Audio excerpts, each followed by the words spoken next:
my name is Melanie and welcome to my channel, Our Tropical Soil. In case you're new here, on my channel I talk about growing food in South Florida. If you're also growing food in a warm climate, then consider subscribing so you can watch my future videos. This is the second part of a two-part tour that I did. This is the Winter Veggie Garden Tour. You can watch the first part by clicking this link up here if you haven't already. And if not, just watch this video and enjoy. So that's 3 beds so far, and here is the bed where the moringa tree is in. It's back there. I planted zucchini. I did plant it in the other bed before, did terribly, so I just figured why not, let me try again. But from what I hear, zucchini really does not like this climate, and I ended up ordering seeds for cucuzzi, which is like an Italian squash thing that kind of tastes like zucchini supposedly, and they get very big, so I'm gonna try growing that and hopefully it does well. Here I have some dragon tongue beans. I have 4 and they've been doing pretty well. These were germinated and then I planted them. Right here I have 3 cucumber bushes. This one has been doing the best. It's like from here all the way to here. They were all planted in the same time. I did germinate these indoors because the squirrels got them, so I put them in paper towels and wet them, and then they germinated and I planted them into the soil directly. I didn't transplant them and they've been doing well. I think this one has grown the most than the other 2 because we have a light here next to the house that shines right here overnight, so I don't really know anything about grow lights, but I figured maybe that's one of the reasons, because this one gets light throughout the night, whereas these get some more shade. I harvested my first cucumber yesterday, and I'll put a video here of the cucumber, and it's really good. The seeds were not too big, so I think I picked it at the right time. And this plant really has not had some problems. This has happened. I don't know if this is like common, if this is like an actual issue, or it's just like drying up, but I mean, it's still producing. It has flowers everywhere and some little cucumbers. I'll show you.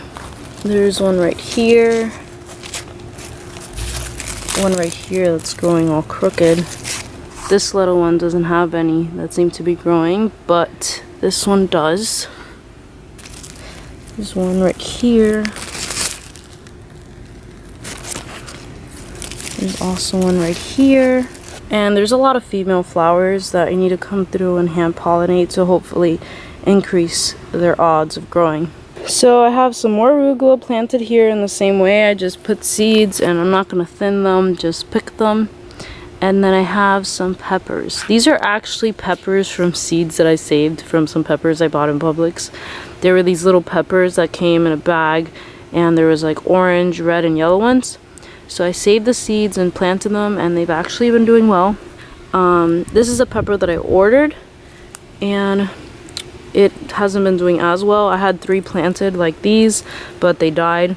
These are actually putting flowers already. Here you can see there's a flower right there. These were in the shade, and now they're just getting sun because the sun is going up higher in the sky. So I think they're really going to shoot up growth, but before they were just kind of stagnant. See, this one's still in the shade, but in maybe like 2 weeks it should be getting full sun. I had planted eggplant in these 2 holes.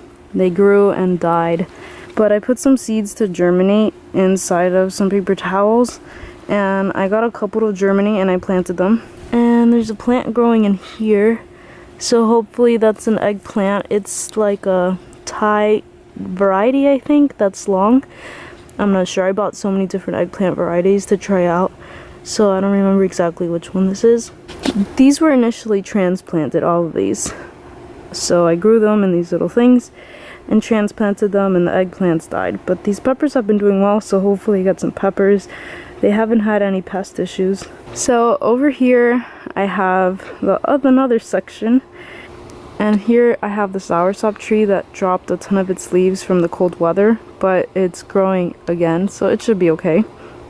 And then I have the pigeon pea that doesn't produce any flowers or seeds, and a cachucha pepper that I want to transplant. because I don't want to grow in here, so I need to transplant it. They transplant very easily. Here you can see some of the peppers. I have 3 producing a lot in our garden, not just in this section, like outside of this section, but we get so many peppers. I feel like with 10 plants or something, you'd have so many that you could sell them probably. On this fence, I want to grow some things that need a trellis. I ordered seeds online and I got free cantaloupe seeds, so I planted it, and there's actually some flowers. There's one right there. And I'm gonna try to grow up the trellis because I hear that they get some fungal problems, so I'm gonna tie it up to the fence and hopefully it should do fine. It's been getting this now. This is like an old leaf. Again, I don't know if it's just like the old leaves dry up and die, but the new ones seem to be fine. Back here in this part of the chain link fence, next to soursop, I planted an Everglades tomato. I've tried planting multiple things here, everything dies, but I planted the Everglades tomato and it's growing, and I just harvested a little tomato yesterday from it. So hopefully when it reaches up to the top, I'll get enough sun that it can produce a lot of tomatoes. I came outside to show you the soursop trees in here. And this is convenient because I don't have to walk next to the soursop tree. There's not too much space. So I could just come out through here and harvest. But there's tomatoes right there. And it's putting some more flowers. There's some flowers up here.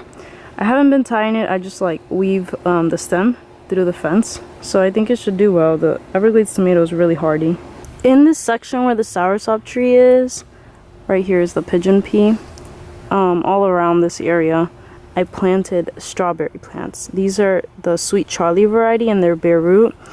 And I did wait one day to plant them because they arrived like late in the day, and then the next day I planted them. But they like grow and then they die, and some of them seem to be okay, like they're gonna make it, but I'm not sure. If I get like one strawberry, I'll think of it as a success because none of the plants have really been doing that well. Here's another one.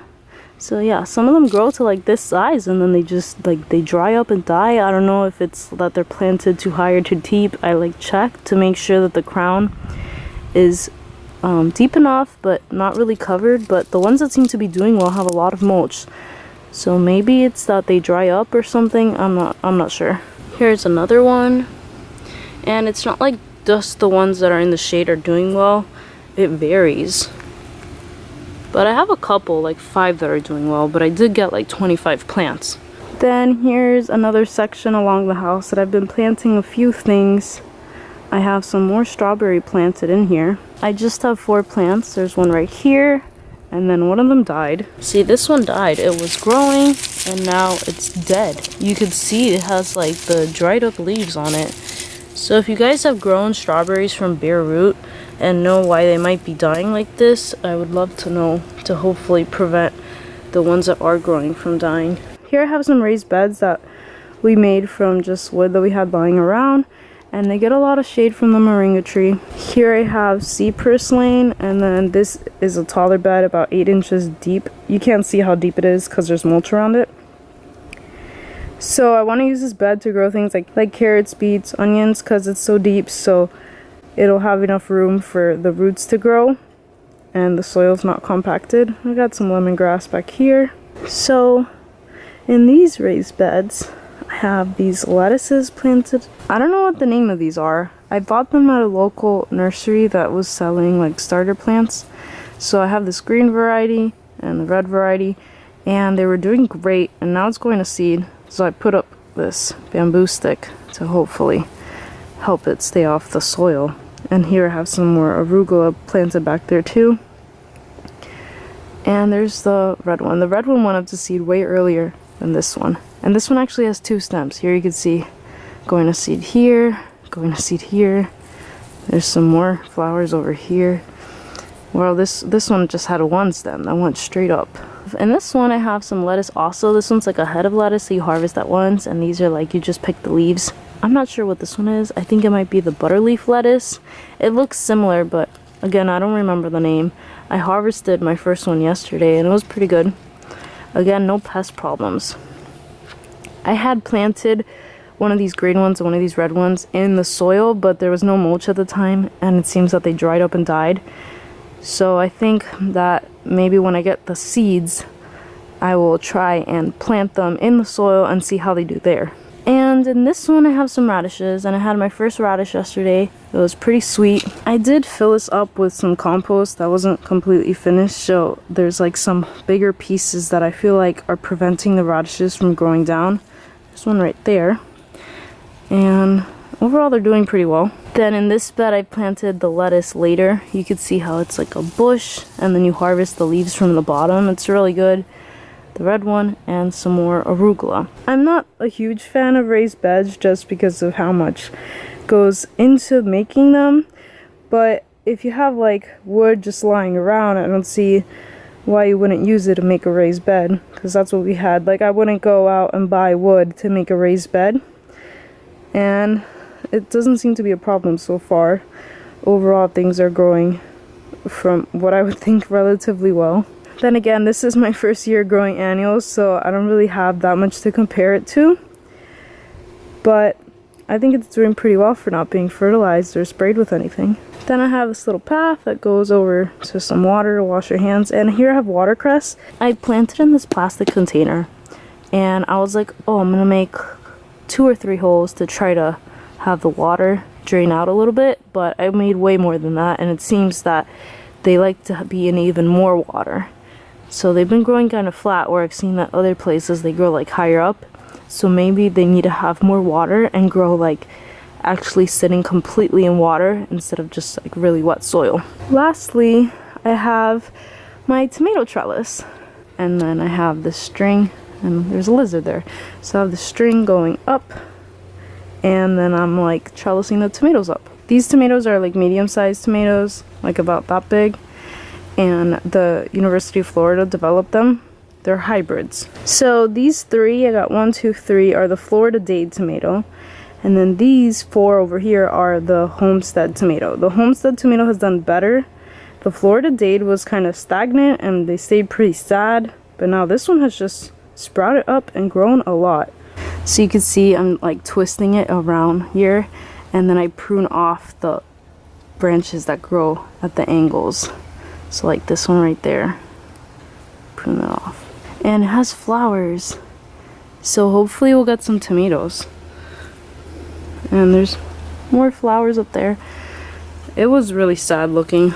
Like this one has actually gotten better too. I don't know if it was like the heat, and now when the cooler weather came it did better, but there was like a little caterpillar that was growing like at the tips of the leaves, and it was eating the tips of the leaves.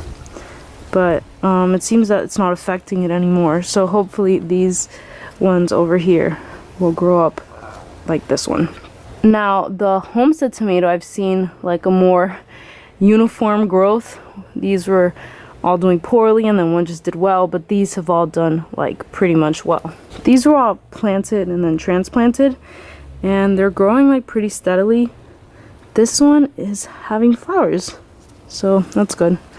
Right here I had bought in the atomic grape tomato. I planted it and it died. So I ended up planting more Homestead tomato. I didn't plant seeds for the atomic grape. I just planted like a transplant. But yeah, it died. So I planted the Homestead tomato and they're doing well. The tomatoes get a lot of shade from the bananas. That's another reason why I want to get rid of the plantains. So hopefully they'll get a bit more sun. So I think maybe that's one of the reasons why they're growing so slowly. But maybe if they also get full sun, they'll just be too stressed because the sun is pretty bad here. I'm pretty happy with the results considering it's my first year growing a completely annual garden, and it's also not being fertilized or sprayed with anything as of now. I mean, if I have a serious problem, I might use some neem or some diatomaceous earth, but since there's no big problems, I really don't care to spray. Thank you for watching. Right here, I'm going to leave a video for you to watch next.